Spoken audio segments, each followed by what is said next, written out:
imaginário de que o Evangelho iguala a todos diante de Deus. A igreja cristã do século I era a única instituição onde você veria o escravo e o patrão sentados lado a lado, na mesma hora, adorando o mesmo Deus.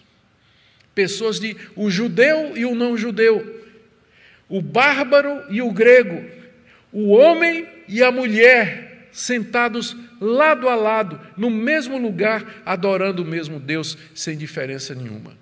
Era a única instituição em que isso acontecia. Eu tive o privilégio de estudar, fazer o meu mestrado na África do Sul, em meados da década de 80. E foi bem durante o tempo em que vigorava o apartheid, a segregação racial oficial. E eu fui morar com minha esposa numa cidadezinha chamada Potchefstroom, onde tinha uma universidade cristã, onde tinha um departamento de teologia muito bom. E a segregação racial funcionava lá mesmo. A gente ia fazer compras e a gente via que os brancos eles estavam na fila do caixa. Se tivesse africanos na fila do caixa e chegasse um homem branco, ele recuava e dava o lugar ao homem branco. Nós vimos praias só para africanos e praias só para brancos. Cidade, quando dava 6 horas da tarde, quem era africano tinha que sair da cidade e ir para a sua própria cidade, porque aquela cidade era cidade de branco. E outros exemplos que eu poderia contar aqui para vocês. Mas foi então que a gente conheceu o Kwasisa Bantu, que era um local no meio da tribo Zulu, onde aconteceu um grande avivamento espiritual no final dos anos 1960, no Natal de 66 para 67.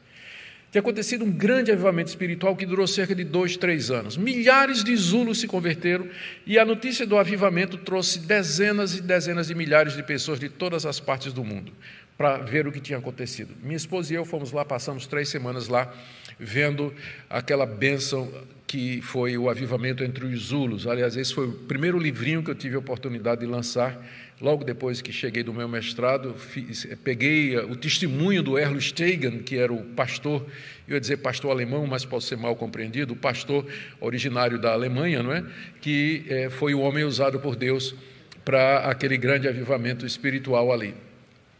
E lá eu vi uma coisa que eu não vi em nenhum outro lugar da África do Sul. Brancos e africanos na mesma mesa, se tratando como irmãos, com todo respeito, sem qualquer sinal de segregação racial, unidos pela mesma fé em Jesus Cristo, irmanados, abraçados em Cristo Jesus. Foi o único lugar na África do Sul onde eu vi que a segregação racial não funcionava. Era ali no meio do povo de Deus.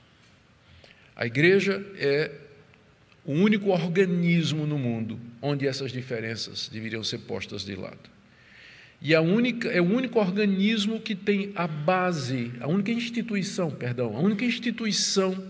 que tem a base lógica, epistemológica correta para isso. É que nós somos todos livres em Cristo e somos todos escravos de Cristo. Não importa judeu, não judeu, escravo ou livre, homem, mulher, culto, deseducado, rico, pobre, nós servimos a Deus na vocação em que Deus nos chamou. Veja no verso 23 o argumento final do apóstolo Paulo.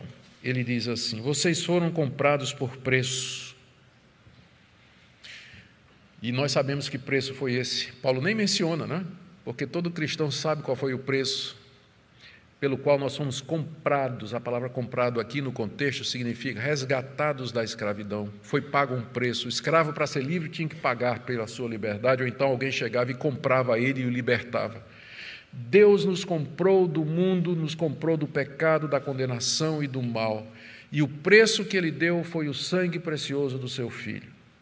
Nós fomos comprados por esse preço. Portanto, não nos tornemos escravos de homem. Existe uma escravidão pior do que o sistema de escravatura que predominou durante séculos no mundo, que é sermos escravos mentalmente um coração escravo à maneira de pensar do mundo, escravos à maneira de viver do mundo, escravo do erro, escravo da mentira, escravo da opressão, da angústia espiritual, mental, de pessoas que não conhecem a verdade, que se encontram confusas. Essa é a pior de todas as escravidões.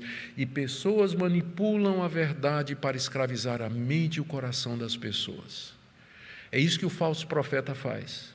Ele manipula o erro, ele escraviza a mente e o coração. Essa é a pior de todas as escravidões que pode existir.